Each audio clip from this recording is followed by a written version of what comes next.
no. Get in there. Go! Alrighty guys, so if you've been hanging around for the channel for a while, you know how much I like director's monitor, but I made this, where is it? Where's this little? I made a video on this, which is like a little $80 really budget ghetto director's monitor, which has worked really good. However, when Osee reached out and they were like, hey, do you want to replace this junk with this? I could not say no. So this is Osee's LCM 215-HDR plus 21.5 inch 1500 nit HDR field production monitor kit. And that is definitely a tongue tie, but this thing is just like a million times better than my budget little director's monitor that I was using before. And so today I want to run you through exactly what this thing can do, why this is such a big upgrade from the previous one, and if I think you should upgrade to this, or if I think you should actually go with my budget one that's down here in the bin. So first up, if you don't know what a director's monitor or a production monitor is, it's essentially just a big old monitor that you can have on set. And the main thing you'll find is that these can be powered via an outlet out of the wall, but it can also be powered via batteries as well, which is the big thing as well. Like trying to obviously like have these on set where you don't necessarily have access to power, that could be an issue, especially if you're trying to use like a TV or a computer monitor or something. That is where the power issue comes in. Whereas this, slap a V-lock on the back and you can power this wherever you want. And the other big standout thing between say like an actual director's monitor and just like a computer monitor or a TV or something is the brightness of this thing, the color accuracy, and also the tools that you have in here. Just like your little monitors that you have on your actual camera, you have like a user interface, you can put new scopes and false colors and all that like markers and stuff. You can do that on this as well. And that's why this is a completely new league as opposed to my budget director's monitor that I built a few years back. Now the first thing that stood out for me was the brightness, because anything below, honestly, about 1,000 nits, even 1,000 nits outdoors isn't really enough. Whereas this being 1,500 nits is enough, and because it comes with the actual hood as well, this is more than enough to use outside. And having a big 21.5 inch screen to be able to look at stuff, you do not miss anything on this. Now currently this is on the absolute dimmest it'll go, but if I was to bring up the quick menu, you can see how bright it actually gets. So this will basically blow out completely. This is at 1,500 nits, and you can see just how bright it is. And like I said, because it's an actual director's monitor that's made for the film industry, it comes with an actual hood like you would expect a monitor to have. So this just buckles on to the back here, and then this just velcros on the bottom here. And then you have a fully enclosed director's monitor that you can basically use anywhere you want. And if you have, really harsh sun or something, you can use this to block it, so you can make sure you can always see whatever's on the screen. So moving right back to the inputs, we've got actually quite a few here. So we've got two SDR ins, we have an SDR out, we have a video in,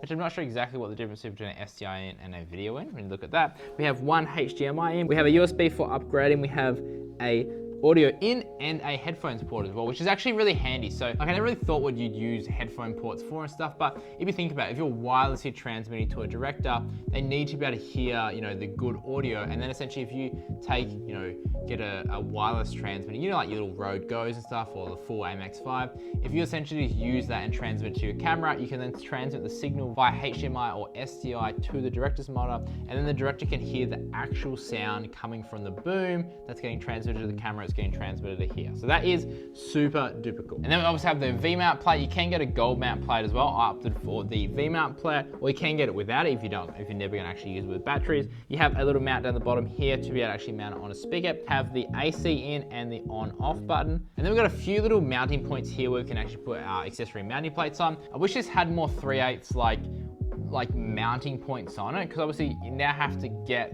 an accessory mounting plate to be able to mount like your wireless transmitter and stuff. And I didn't actually realize that. If I did know, I would have ordered, the accessory mounting plate with it. I wish it came with it, because essentially when you're using this, for me anyway, I'm always going to be mounting a wireless transmitter on it and using a battery. So they're the two things that I would absolutely need. Whereas now I need to obviously find something to put on here so I can mount my wireless transmitter on it. And then if we go right down to the bottom, we have some feet on here. So obviously there's different ways we can use this, but you can obviously, sit it on a table, like kind of what we're doing here. We have that spigot in there as well, so we can mount it on a light stand. And then we have a little handle here as well on the back.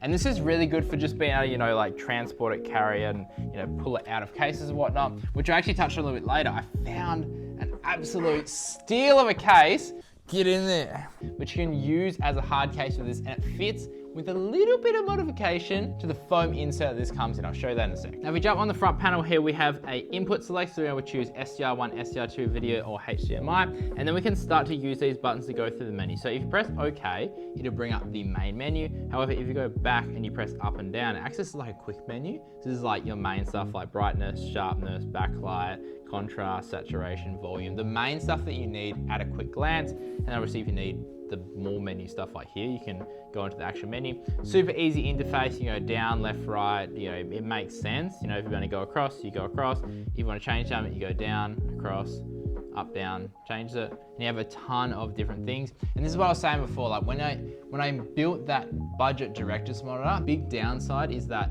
it's just a caravan monitor. Like it's cheap, it's not color accurate, it's got a terrible viewing angle, and you don't have any of this. You have to kind of like transmit it from your camera, which doesn't work that great, especially if you're trying to like peaking or something. Like that's a big thing you can do on here. So we can chuck a focus on this on here. If someone who uses as, you know, a 21.5-inch focus monitor as a first AC, you can do that, and you got the tools here. I wouldn't say it's as good as, you know, like your small HD and stuff that has the touch screen. Obviously it's not touch screen. It's not as quick as that.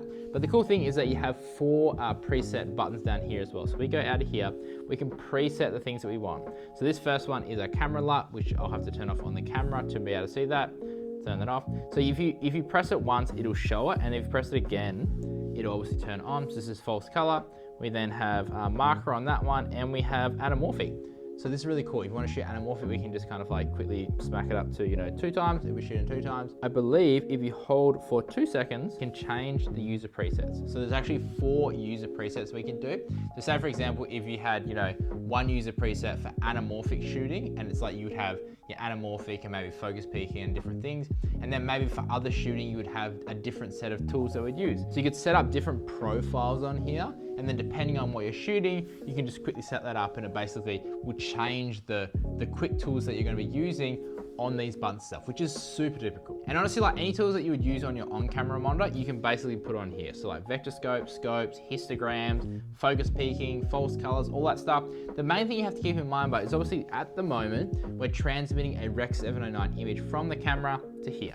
So if I turn on the camera light, this is set up to be obviously the Canon one, but it looks terrible, right? But if I go back to the camera and I turn off transmitting the LUT, it'll go back to our, you know, C-Log2 one. So I've set this up to be a C-Log2 conversion LUT. So now this is kind of what you will be seeing after you actually grade the footage, right? And why this is so beneficial as opposed to transmitting the Rec 709 image to here and not using the camera LUT in here, is that if I turn on false colors on here, and then I actually turn on off the camera LUT. So I'm currently turning on off the camera light, and the false colors isn't changing. This is huge. So when you transmit a Rec 709 image, if you then use false colors, it'll take the false colors off the converted image. It won't take it off the original image. But when we're doing false colors, we want to make sure that we're pulling it off the original image, because this is where all the dynamic range is. It's not the dynamic range from here, right?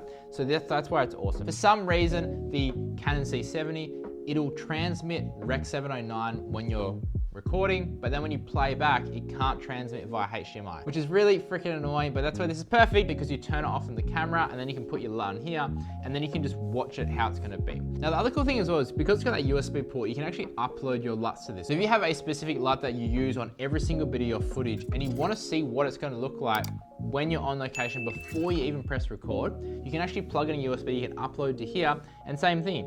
You can just turn it on here. You can see exactly what it's going to look like. You can set your exposure. You can do all that to make sure that it's going to look the way you want it to look before you press record. And then it just saves so much hassle or headaches in post-production, because literally you get to see exactly what it's going to look like, which is so handy. Now, a super cool thing is that when you get this monitor, they send it in the kind of like this semi-hard protective casing, and it looks a little bit weird. When I first got it, I didn't really understand, but it looked like it should be in a, you know, hard case, but it just wasn't in a hard case. And I actually really like this idea. So essentially what they've done is they've built it to go into a hard case, but they don't send it in a hard case. So obviously they can save on transport costs. If you don't want the hard case, then you can just buy it elsewhere, you can get it yourself. But it also means that like it can bring the price down. And there's a few cases that they do recommend. I'm pretty sure there's a Pelican and a Nanook case. But what I actually did, this is the best thing ever. I found at my local Super Cheap Auto, this is an Australian auto store, I found this. Now this is a Tool Pro hard case, and with a little bit of modification, you can actually get this monitor to fit in here.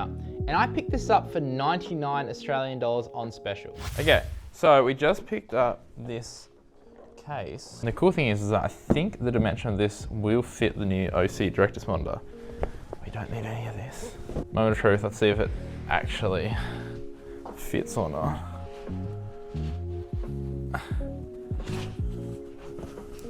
Oh, Jesus. Just because that.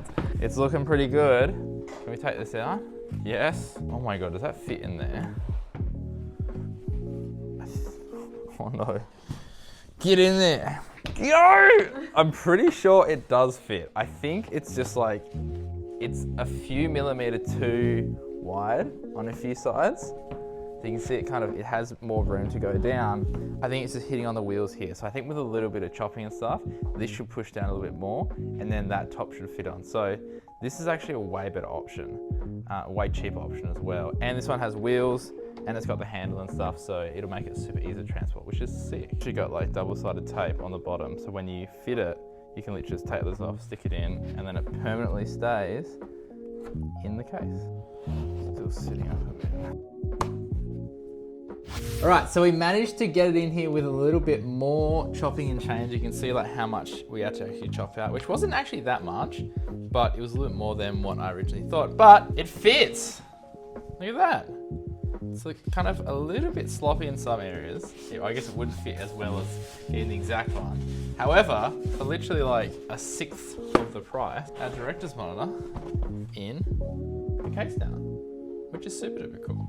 So this is the super cheap auto, this is in Australia, super cheap 326046 safe case. These are the dimensions here. I'll put it up on screen. But essentially, yeah, that is super duper cool. I'm stoked with that. And how cool is this, ready? It's got wheels, so you can wheel it around. It's also got a extendable handle. How sick is that? So it makes it so much easier to carry around because you can just wheel it and walk outside. Bloody wicked. Now you see in the menu here, we can go down to the user presets, and if I go to function 3 button, so it's currently set to marker, we then have to find it. So let's go focus this. We press OK to save it. We don't go back. So now if we jump onto function 1, if I press it once, we'll get a mono image, which is essentially really good for when you're trying to get critical focus. When you take away the colors, you get a lot more contrast and a lot better sharpness. Or if we press it again, we can actually get our focus assist. Now it's down really low, we just have to adjust it. So we go back into the menu. Let's go down to the custom, and we can go over to that one. So let's go down to focus assist. Let's go the level. So the level is currently on 0. So let's crank this up. So now we're at clean feed on the camera. You can actually see what is in focus and what's not based on what is red on the screen. This is amazing for first ACs and whatnot, or even just directors. Like you want to see to make sure that shit's actually in focus. This is what you'd need. But again, because it's just here, we can quickly turn it off if we don't want that. We can just remove it straight away. Now, I actually recently used this on the last day of filming for our latest short film that we're currently working on, and this worked really, really good. And the reason I love this is that we have my mate who was kind of like first AD slash kind of directing and kind of just making sure everything was working. And I was literally like running up and back with the camera, and I couldn't really see exactly what I was filming because I was trying to focus on not falling over. Whereas all we did is we just transmitted the feedback to my mate, and I would like be on a comms and I'd say, was that take good? Was it bad? What do we need to change? And he would basically like direct me as the camera op because he could see it live on the camera, and he could see it so big, so he could see if there was, focus issues or things that were slightly off, and just give me direct feedback rather than, me doing it, coming back, having to review the footage, and it just takes so much time. This was such a good solution and such a big time saver on that specific shoot. So when we went to actually review the footage, it was super easy to see. We could show the talent, they could, see what they were doing, they could see facial expressions and whatnot. Like just having a bigger monitor on set is so much easier. And honestly, since getting my little budget one, like the amount of times you shoot something and someone's left a water bottle in the back of a set and stuff, and you're looking at it on a little 5-inch monitor, you just don't pick up on this stuff. And then when you get into post-production, you're like, oh, why didn't someone pick up on that? Having this on there Number one, impresses clients way more. I can guarantee that. But number two, you just see way more. Like you get a whole understanding of what the image looks like while you're on set, and you can make changes then and there so you don't have to try fix it in post. Now, unfortunately, the only downside that I found with this monitor, which I don't know if it's something that I'm doing or it just doesn't have it, is the fact that I can't find an underscan function, which means that you can see here, some of the data is being chopped off. So if you were using this as a first AC, obviously you want to be able to see the data that's around here. Thankfully, I can actually, underscan the image slightly or change the display so the full image can be shown. But for some reason in 4K and 4K DCI, the image just expands too far out and I can't find a way to actually underscan it to get to be able to see the whole image. Now again, that just might be me not being able to see something in the menus, and I'm going to chat to Osee about it. But currently I can't see that, and that is really the only downside that I've found with this monitor so far. Right, so now after using this for a few months and seeing the pros and cons of it and whatnot, there's definitely more pros than there are cons,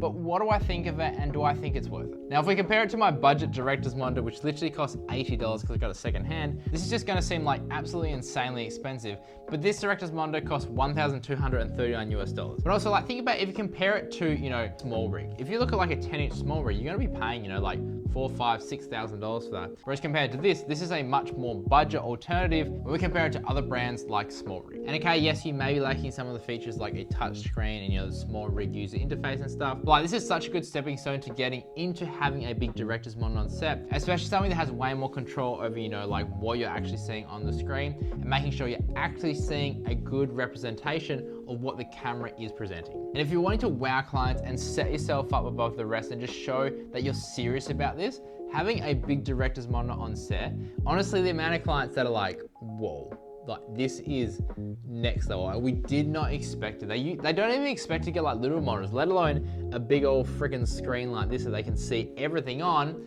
when they're actually live on set. So I guess my final thoughts are, do you really need this? And my question to you would be, do you want a color accurate representation of what is on your camera? Or do you just want a bigger image where you don't really care too much about the image quality or the control that you have over the image? And if your answer is the first one, this is a perfect monitor for you. If your answer is the second one, I would recommend starting with a little budget option, but I guarantee you'll find the flaws in that very, very quickly, and you'll be wanting to upgrade to something like this in a very short period of time. But anyway guys, if you did enjoy this one, consider liking and subscribing to the channel. If you want to find out any more about this Osee director's monitor, I'll leave some links down below. Otherwise, have fun, stay creative, and I will chat to you in the next one.